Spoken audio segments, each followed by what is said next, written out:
listeners like you and the Tampa Bay Times. The Pulitzer Prize-winning newspaper is available around the Tampa Bay area and online at tampabay.com. Thanks to the Tampa Bay Times for their support.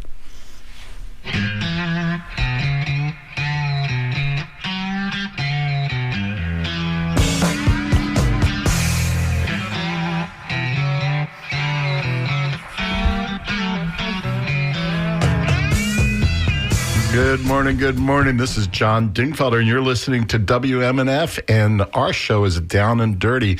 I am so pleased to have my fantastic, talented, and beautiful bride, Lynn Marvin Dingfelder, joining us this morning. Good morning, Lynn. I pay him a lot for that. He says good morning like we haven't been together since 6 in the morning. Yeah, but did you have your coffee yet? Not enough. Not enough. Can we have a night show at some point instead of a morning show? We'll have to talk to the management. Okay. Our show, after that levity, our show is about fascism. Well, the rise of fascism in Florida, the rise of fascism in the United States, in all seriousness. We're joined here. Skip, of course, is helping us with the board. Jason Marlowe's tied up. Good morning, John. Thanks for being here, Skip. Hey, we glad appreciate to be you. here. Jason's actually tied up in my trunk because he's too obnoxious. No. And we have Anthony on the boards, and we will be taking your calls probably after the half-hour mark at 10:30. We've got some good guests today, Johnny. At 10:30. We do have some good guests, and we will introduce her right now. Lynn, you want to do the honors? Well, I am really quite honored to be sitting next to a very successful artist, and her name is Angela Ferrero. Did I say right? Yeah. Okay, I'll try. And I've seen your work. It's magnificent. It's spirited, and we're really glad to have you here because I think it appears that the arts are the first target usually, as is speech. It is a part of speech, and. But more than that, before we get into the dark side and fascism and all that stuff that none of us really like, I want to start our morning with who you are and what you do. Explain to people your artwork, what it looks like, and where they can see it. Okay. Hi, good morning. My name is Angela Forero. I'm originally from Colombia. I'm a citizen of the U.S. now, and I've been here for 17 years. Thanks for having me. For sure. So my art, it comes from like really a deep side of me. I'm very inspired by nature and different experiences that I've lived through the years. Mm-hmm. Being Colombian has had an influence in what I make. My art tends to be very colorful. Nice. I remember one time making a piece and one of my instructors looking at it and be like, wow, that's very colorful. Not in a good way, but I love it. I'm very colorful. And that's something that you can see in my art pieces. Another way to describe it too is childhood or childish. I am very inspired by children and their art, so that's another characteristic of Now, did what you I make. start as a young person? Were you always artistic as a child? Yeah. Uh-huh. I was very artistic, and I love coloring and scratching, doing like scribbles and Probably didn't stay in the lines, did you? I didn't stay in the lines. Neither does my wife. My mom was called school several times because I was always distracted, just like coloring and like doing art, pieces when I was supposed to just be actually studying and paying attention. A little known fact about my bride, Lynn Marvin Dingfelder, was in high school she studied cartooning. Oh. I wanted to be a cartoonist. Oh, cool. And that, I hate to say it, it's so dated, but that was way before computers and all these, easier did it frame by animations. frame, We did cells, and each one was a movement, every slight one. But more than that, I just was attracted to that whole, raised on the whole Disney stuff, It was magical. So did your parents encourage that? And at what point in your life did you decide I'm going to try to do this as a career? So I was always encouraged, my parents were like, they always admired what I did, but I really didn't take a lot of classes until I moved to the States, or actually before in Colombia, I did a couple of things, but nothing formally. Like it's been me exploring different medium, and then when I moved here, I went to a couple of art studios, the Ybor Art Studio. Nice. I had wonderful instructors there, and I'm an explorer. So like I ended up working with different materials, like jumping from like metalsmithing to mixed media to metal. Wow. Yeah, metalsmithing, mixed media. I want to try that. That's it's cool. awesome. It's really cool. But it's like welding and it's stuff. It's welding and it's like hammering and just little pieces because I made necklaces and jewelry. Nice. Now, somehow or another, your artwork ended up on the street. Yes, it did. In a good way. In a good way. In a good way. In a good way. Yeah. I never did anything, like graffiti and stuff like that, which I always feel attracted by that, but I've you never know done what? it. Right? Graffiti is art. I've always told It is. that. I grew up in New York City, and back then, All the subway cars. all the subway cars had graffiti, but I thought it was so beautiful, and it was different type of speech and stuff. And then they made these subway cars that you can't do any paint on, which I thought, oh, that's just awful. Yeah, I think a lot of people see it as a transgression, of the spaces and, rules. And, there is a lot of people Rules, who want for to sure. keep things looking the same way. But graffiti is art. It's like it's another way of expressing yourself and making a point, right? Just For sure. showing it to A the statement. world. Now, making a statement, yes. You do murals? I've done the 3 murals that I collaborated with some people in the intersections, and then like a couple more. And I'm looking at one you sent us. It's just so bright and cheerful, with birds and manatees and an upside down. What's that? Stork or something or other. Beautiful clouds and that sort of thing. And that was painted on an intersection where? That one was in the intersection of Hilton and Broad in Seminole Heights. Seminole Heights in Tampa. And who commissioned you? Did anybody commission you to do that? Yeah, so... And when was this? So this is in 2019. I was part of this group of neighbors from the Neighborhood Watch. They were organizing a committee to create a mural. But this one was the second one. So I was involved in the first one, which was based on the logo of the Neighborhood Watch. They wanted me to kind of like put it together in a circular pattern to create something that would fit the intersection as a way of like showing, hey, this is our neighborhood, and like here you are. Yeah, Now, here we are. Was it a radical group of neighbors who did this without the city permission, or did they work with the city? No, this was a community project between the Hillsborough County Office of Neighborhood Relations, the City of Tampa Parks and Recreation Department, the Neighborhood Watch of the Northeast Seminole Heights, and Vision Zero of Hillsborough. So this was like. Not renegades. No, it wasn't like, no. It wasn't guerrilla art. It wasn't like, hey, this is me, Angela, I'm going to put something here. And Vision Zero is actually to prevent traffic accidents, to prevent deaths in the street. So how does that work? The concept, I guess, is if you have art in the street, it slows you down. Exactly. Slows you down. So the idea is that when you have a piece of art, people actually have to like slow down because they're like, what is that? Like the first impression. And then I feel like some people do it at first because they don't know what it is, so they start slowing down. But other people, I think, they do it out of respect too. Like they're driving over someone's piece, art piece, and also as a curiosity. Like, let me check what is that. And so I think. That was like one of the intents. It's like we want to make a point that this is our neighborhood, but also in that particular street on Parks Circle, cars were speeding a lot. So it was also as a preventative measure to, just different kind of people speed slow bump. down.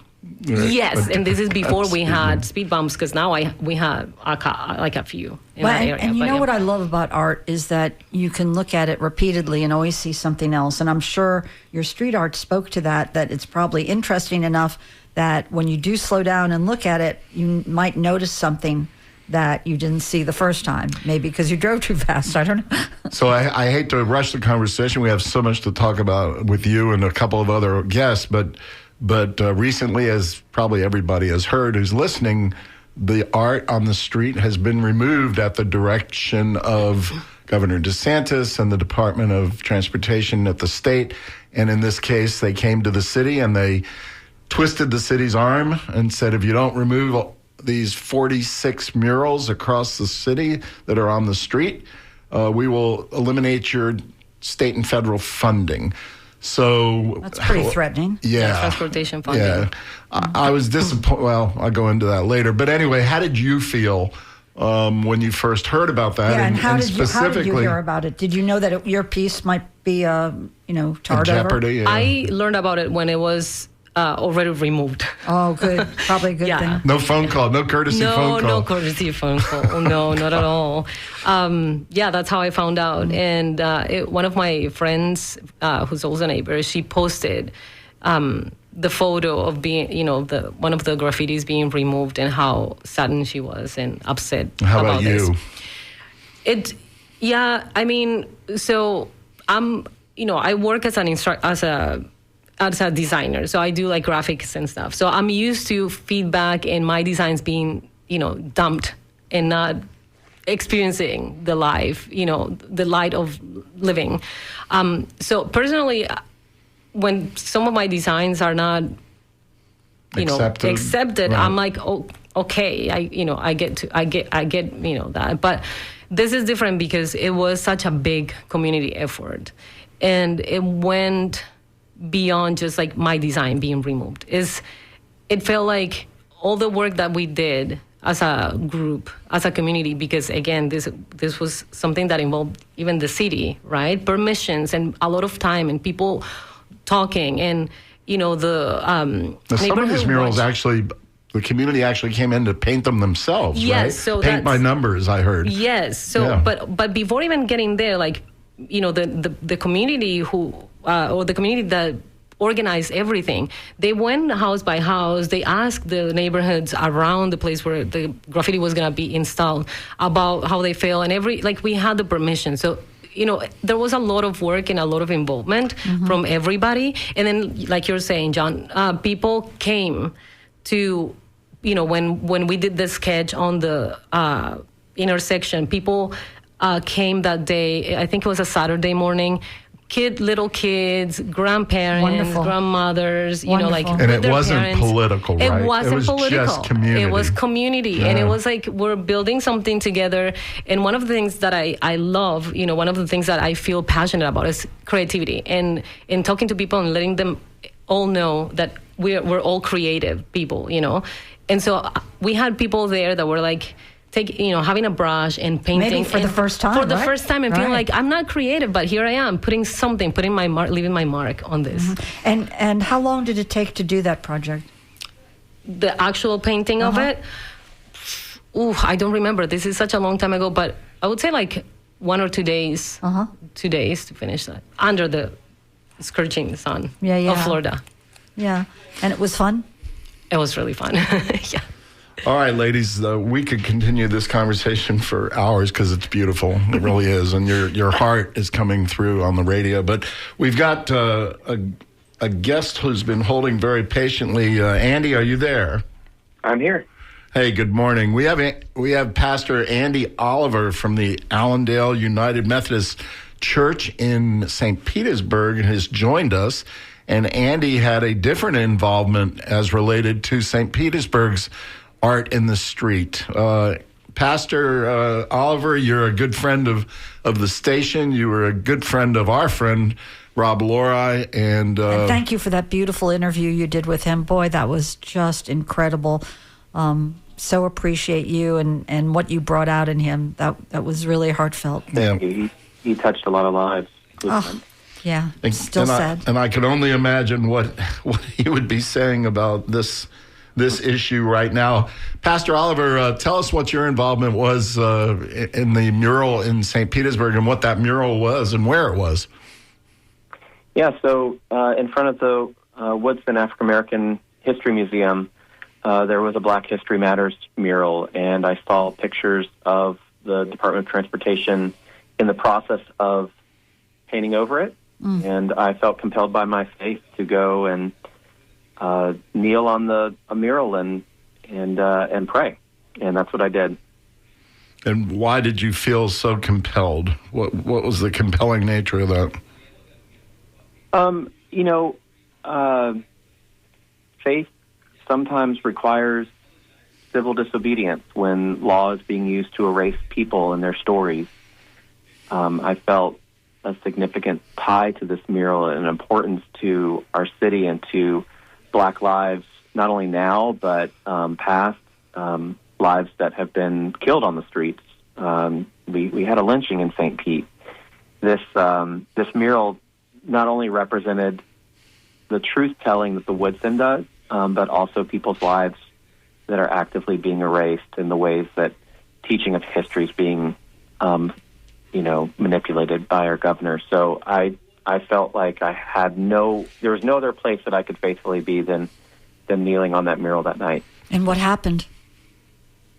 The police, St. Pete police, asked me to move, and the other pastor to move, and we said that we couldn't. We had to stay there and continue to pray. Were you scared? No, I was at peace.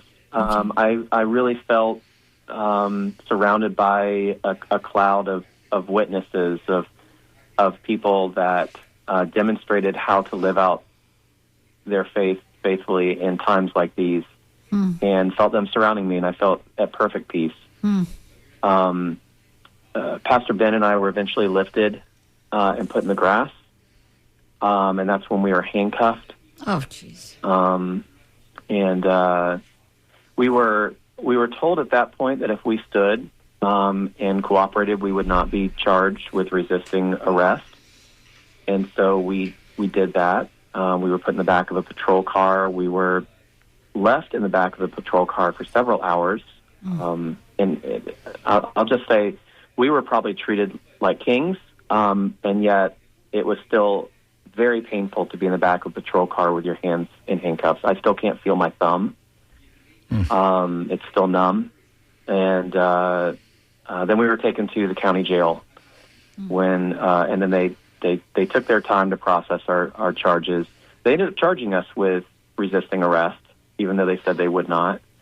And I just got word yesterday that the state attorney's office has decided to move forward with prosecution, accusing us of nonviolently resisting arrest. Resisting arrest without violence, yep. Good trouble.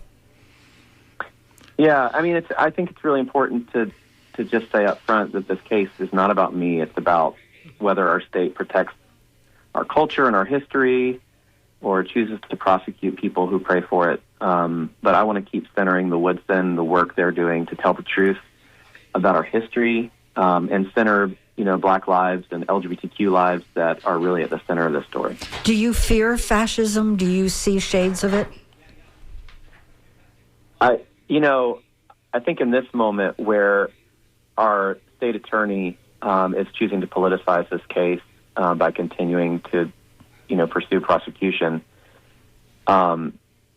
it shows us that fascism always fears nonviolence because nonviolence exposes its weakness. It thrives by erasing history and silencing dissent.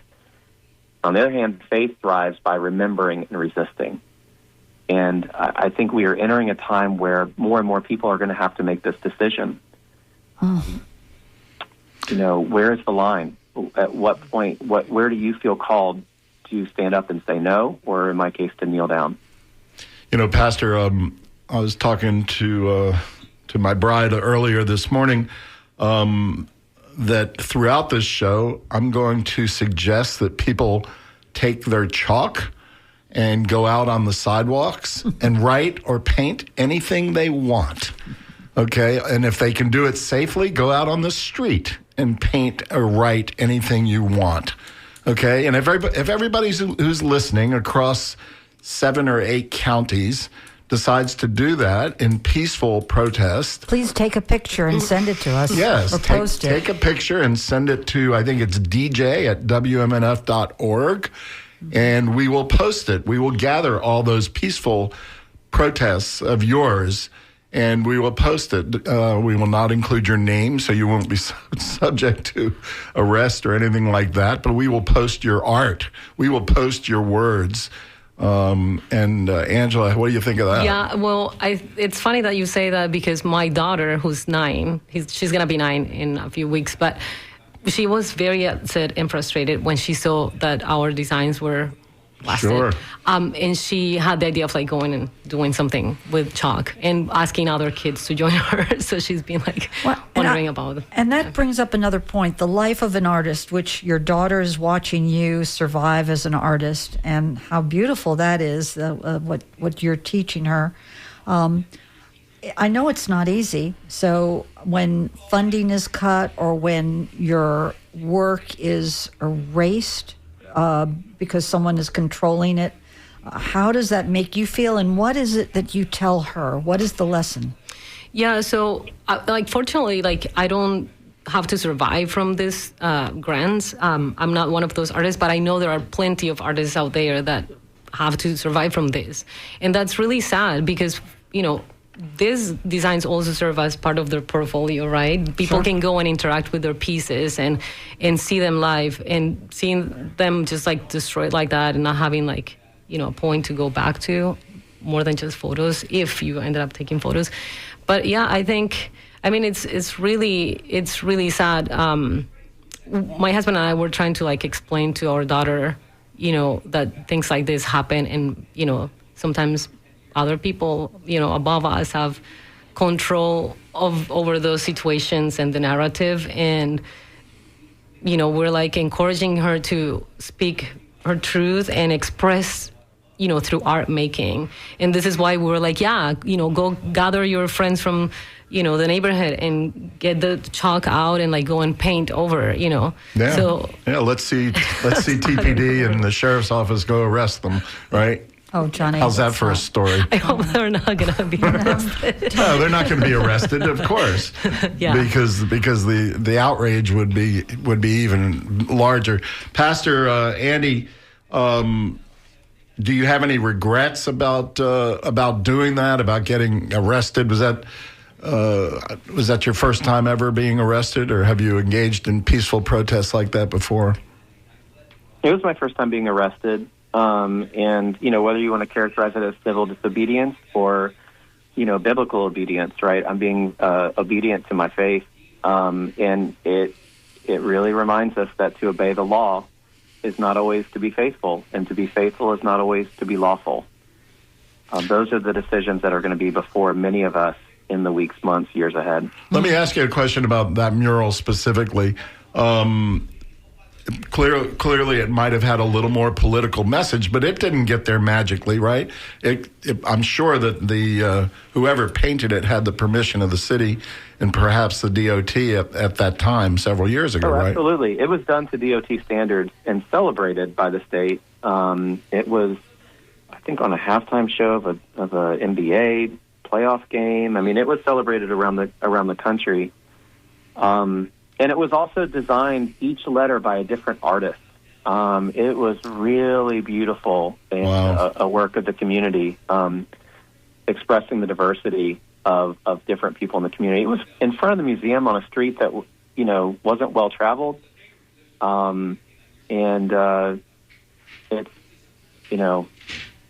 It's really a travesty to lose these pieces of our culture. I'm thankful that our mayor is taking the approach of celebrating and committing to putting up even bolder pieces of art in places that cannot be censored. Oh, good. And I'm thankful for his leadership with the arts community in that. Are you artistic, Pastor Andy? I'm not. I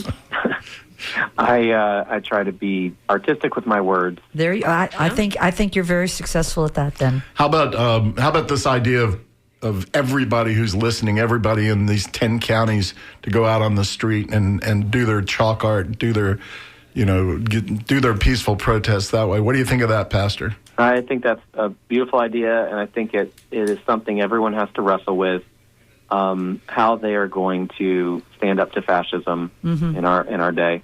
Mm-hmm. Yeah, maybe that's a message out in front of our house. Stand up to fascism. Pastor, I know you got to run. You're out of town, and we so appreciate your call. Keep us posted on your prosecution, and anything we can do to help, let us know. Thanks for all you do, Will sir. do. Hey, and thank you for the work you're doing of telling the truth. You're on the front lines right now. I hope you'll come back, Deeply and appreciated. safe travels, and thanks for all you do, sir. Truth to power. Thank you. Thank you. Okay.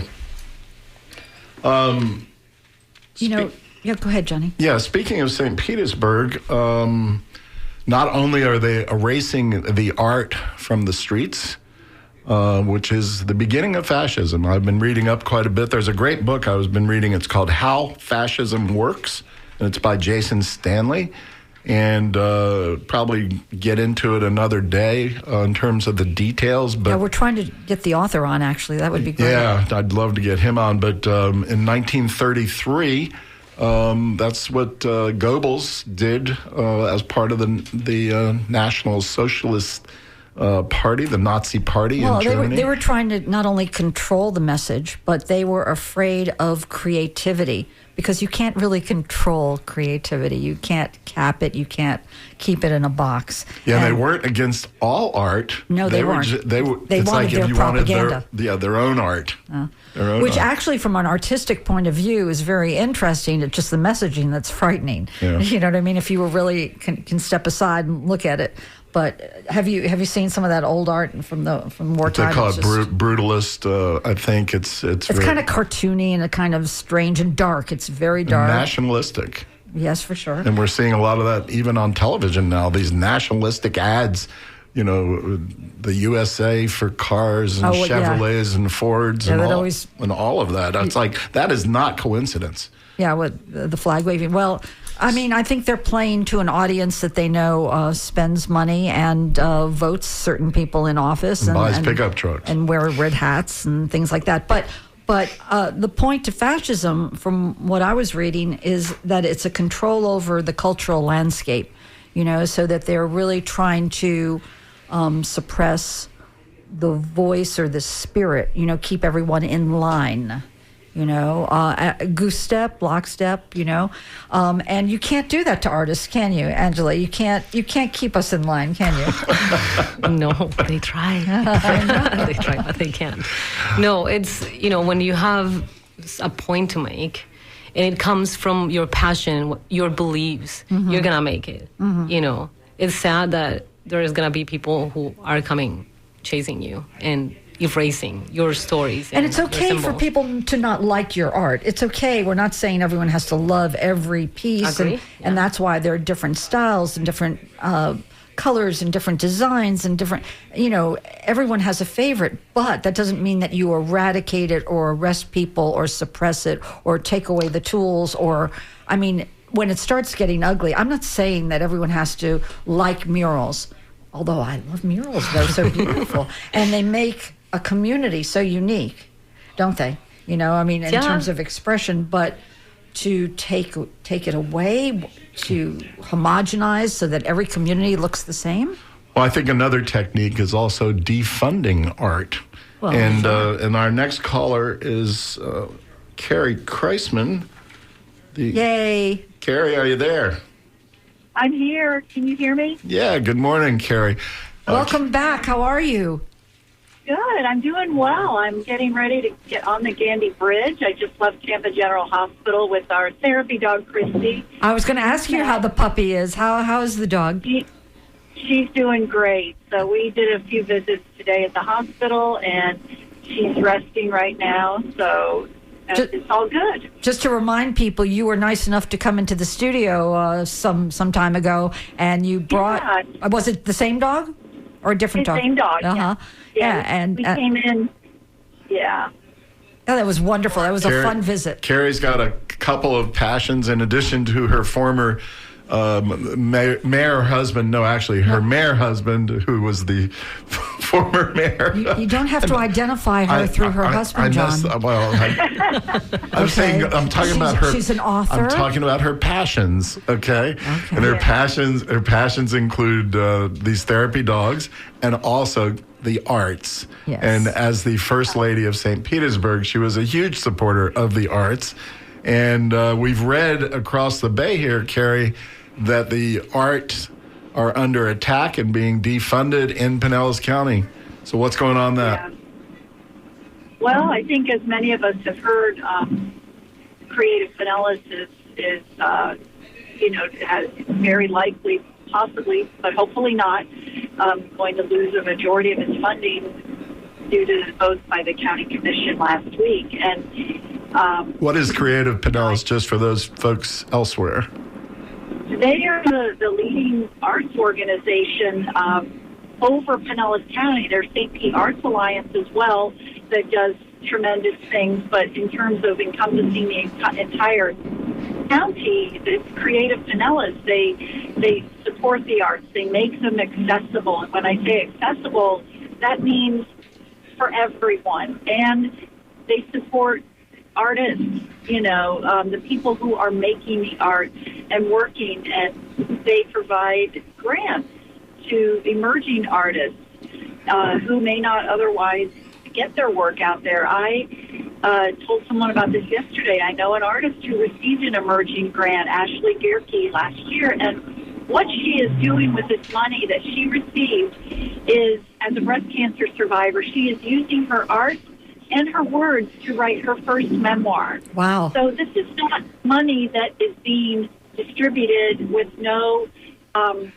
overcount and oversight, rather, not overcount, accounting and oversight. People are doing real things that I just happen to know Ashley, so that's why I'm mentioning her in this story. But any of the artists who receive funding that some may question as not necessary, they are out there doing real things. And art is a way of communicating. It's a way of healing.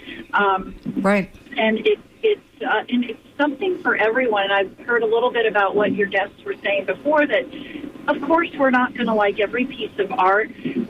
We may not like murals, some of us. We may love them. We may not like every mural, but that's the beauty of it. Mm-hmm. It's out there for us to consume and discern. It invites conversation. Right, discuss. And with what's going on in the world, and I know we're talking about something different right now, we need more conversation. And art is also a representation of history, if you will. Yes. Some of the art that we see in the famous museums around the world, history is depicted through the pictures we're looking at, and it's another way of learning. Well, and Carrie, you mentioned about the Emerging Artists Program. We on this side of the bay, we have what's it called, the Tampa version of that at Hillsborough County. But anyway, where they give out little mini grants, $2,500 to this artist, $5,000 to this artist, which is so important because the big art institutions, Tampa Museum of Art or the Dali on your side, yes, those are super important, and they get millions of dollars from who knows where. Yeah. But the $5,000 is just, can make a big difference. Angela's nodding her head. Yeah. Did you get a little grant when you did any of this artwork? No, I didn't get. Well, we got a grant, and I got a little bit of kind of stipend for that. But I mean, it was little. I mostly did it just for my own passion and to be part of the community. The Arts Council is what I was trying to think of earlier on Tampa. I've got a little quote here I've got to read from Visit Florida, the official website of the state of Florida, which touts the murals of Florida, not necessarily the street murals, but touts the murals of Florida. It actually has a statewide tour of Florida's murals, city by city. And the quote says, "Murals are powerful ways to tell the story of a community or to simply explore an artist's vision. How else to explain a Technicolor Yoda toting a Stop Wars sign in Miami's mural district? Best of all, murals are accessible to everyone. No museum ticket needed." That's the state of Florida. Exactly. So, and the other thing that I'd like our listeners to know is that this money, the grant money and the funding, comes from Heads and Beds tourism taxes. It's the Pinellas one, yeah. And so, it's not like it's even hurting us as locals. It comes from visitors who pay taxes because they're visiting, and that money goes to this umbrella organization that gives $5,000 grants, small grants. It never pays for a full project, I don't believe, but it helps individual artists. And I'm so sorry to hear about your friend, the author, because books like that are so important, not only for her, but for others to be able to read And about she her is journey. Publishing. Yeah, she's publishing. So, Oh, good. Yeah, so it's not a new grant or not something she's waiting on, but yeah, she's almost ready to launch. But Is she a part of your your memoir program that you're doing? Do you want to talk about that? I think it's so wonderful. Oh, thank you. She is not, but we just met from being in the community, both being authors, and she's just lovely, and I'm so glad I'm acquainted with her. But and cancer survivors, different cancer, but still as cancer survivors. So, what I do after having written my memoir in 2021, Accidental First Lady, which was my memoir of 22 years of life in the public eye as a political spouse. And I love the title. So good, Thank so you. perfect. I'd been invited to teach, first with St. Pete Lit, and then with Osher Lifelong Learning Institute at Eckerd College. And I enjoyed that. I really enjoyed, helping people, at least empower them and work through to start telling the story that only they can tell, which is their memoir. And you're inspiring their creative side, really. I hope so, because we all need somebody, and I know there was a couple of people that I leaned on a little bit when I was writing, and it felt good to have a community around, even if it's 1 or 10 around you. And so I decided to create an online course for those who like to learn digitally or, at their own pace. Mm-hmm. And that is available. It's called Make Memoir Magic. I do offer that, but I also enjoy teaching in person. I taught just a one-time workshop at Osher Lifelong Learning Institute in Tampa, and I'm getting ready next month at USF St. Pete. They're launching their Osher Lifelong Learning Institute classes, and I'm going to be teaching what I call the Memoir Blueprint, which is, it's a practice, it's a framework for how to get unstuck and find the core story. So many people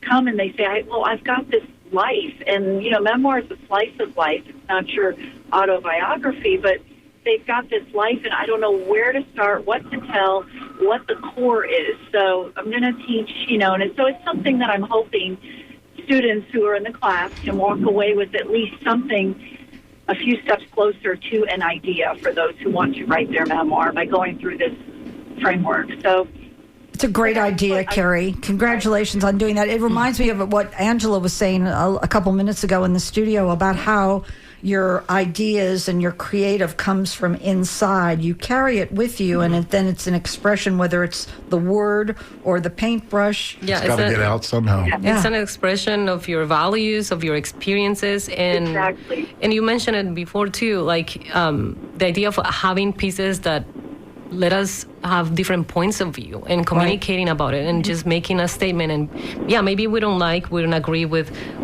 everything out there, but it sparks a conversation, and it sparks an interest, and maybe a conversation that makes us be a little bit more empathetic with others and be like, hey, I didn't know about this. I didn't know about your experience. Your story. Yeah, yes. So that's where art is really important. And isn't that what freedom and democracy is all about? But so the other point to this, getting back to your topic, John, is that, now books are being censored or being taken off shelves or taken out of schools.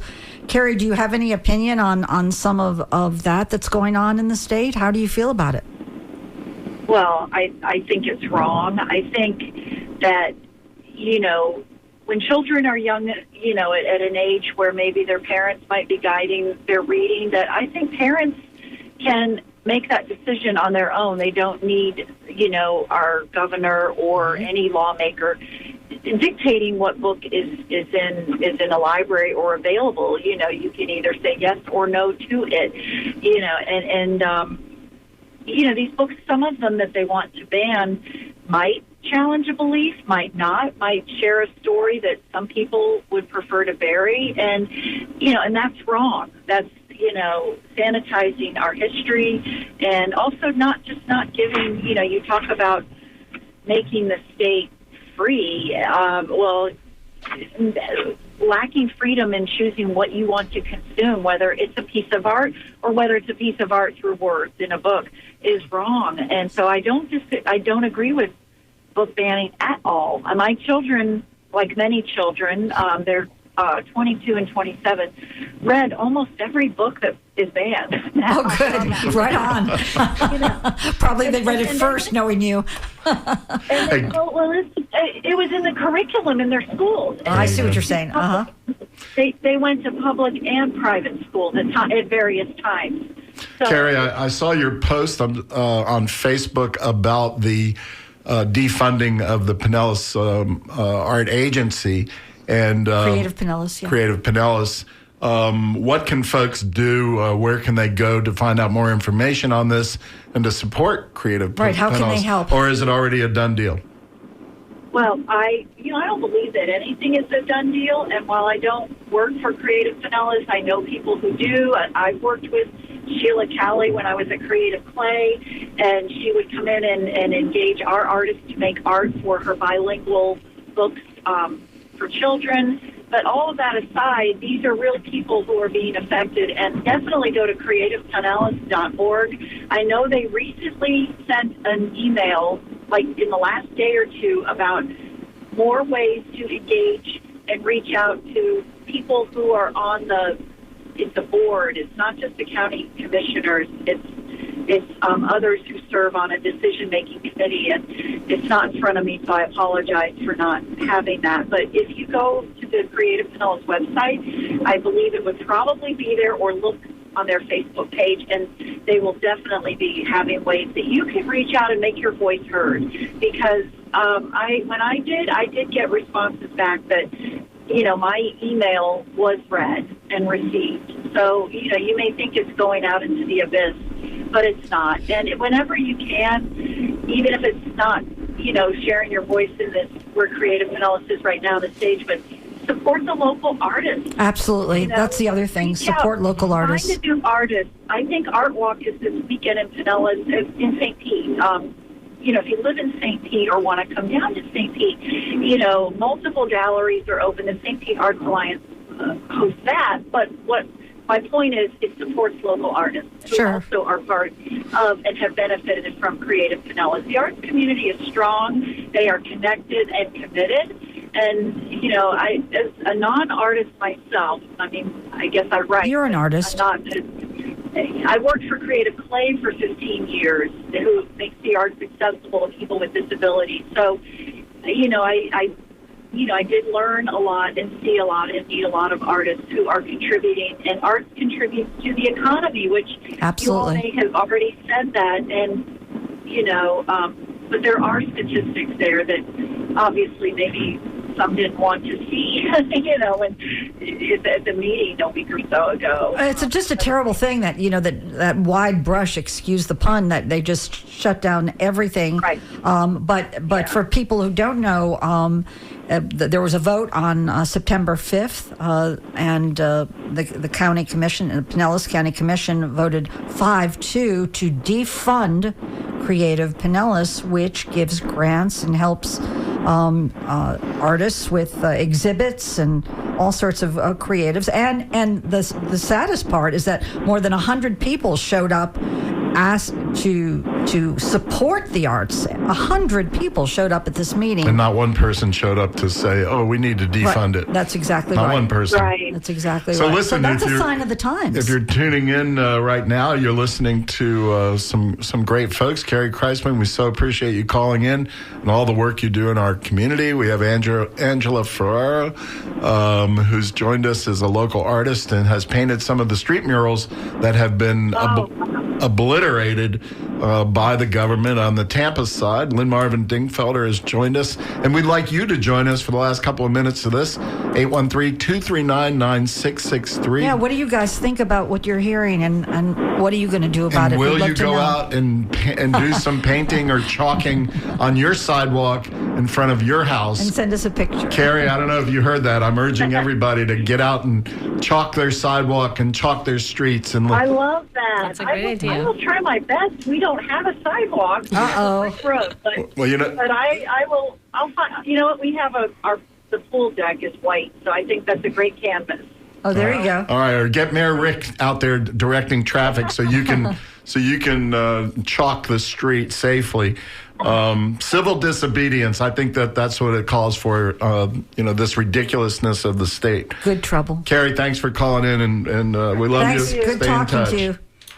Nice chatting with everyone, and good luck to you, Angela, as well. Thanks. All right, we've got Chris in Clearwater. We've got a couple more minutes, and he wants to talk about fascism. Chris, you're on. Yeah, I think Benito Mussolini is probably the best one to consult about fascism in World War II.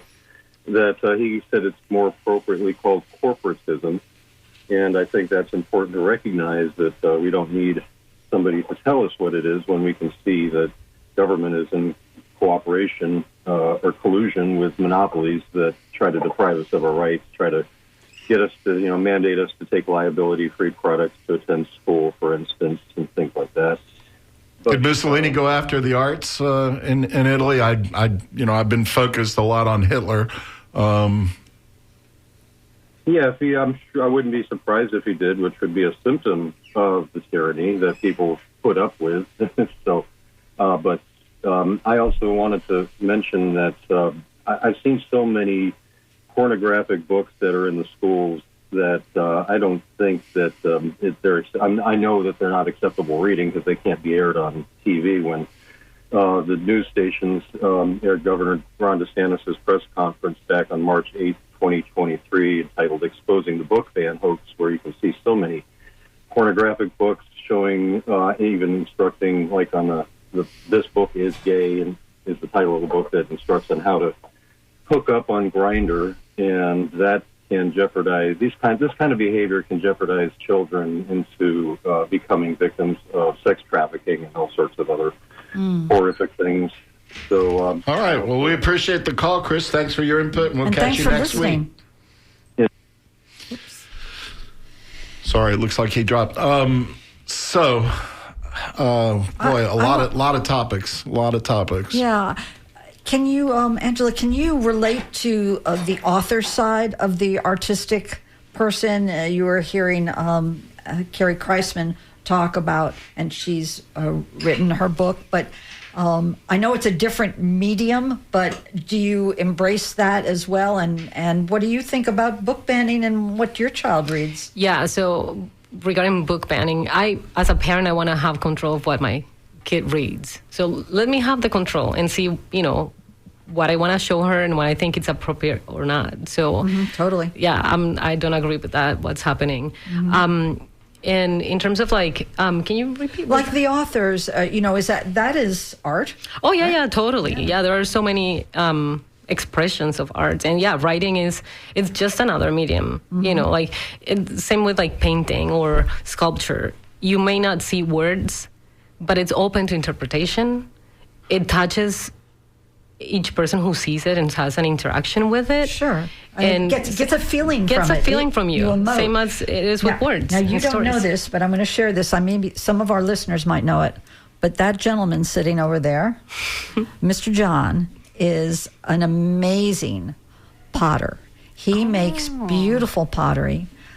We have bowls and dishes and like you work with the wheel. Yeah, we used to do the Ybor studio that you mentioned, and then I've switched over to the one at the Armory. And so he put the books down and all the government stuff down, and then he started this whole creative side came out of him. That's awesome. Yeah, it's pretty nice. I tried pottery on the wheel, and it wasn't for me. No, you can't do it. Even that I cannot just make. I need to have more freedom. I hear you. So yeah. Well, it's interesting you say that because a lot of the folks in my class are much more creative than I am, and they do hand building, That's what I did. Right, which is free form. I'm not that kind of guy, I like that, go round and round and go up and down and more structure. A little more structure. It doesn't mean that you're not creative. Well, it's just another way of expressing it. I try my best. So I wanted to talk about. Oh, okay. Oh yeah, great. We have. We have a very interesting. we have to flag him down. We have Jessica Vaughn, the chairwoman of the Hillsborough County School Board. How wonderful. Wants to speak to us about book banning in school and anything else she wishes. Good morning, Jessica. Hey. Hi, thanks for taking my call. I appreciate it. Absolutely. Well, thanks for listening. We'd love to have you here. Yeah. About the arts. And I heard a gentleman call in and talk about fascism.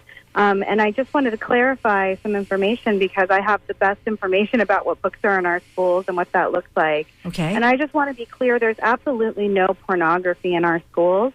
There is very clear guideline in the statute and the state training about what pornography is, and it has to, by the Webster's Dictionary, it has to be the writer's intent to elicit, arousal. So if things have sexual content in them, it doesn't make them pornographic. So I just want to make sure that we're using the right terminology because that can be misleading. Also, this book is gay. It doesn't have instructions on how to hook up on Grindr. It's actually like a sex education book for LGBTQ kids.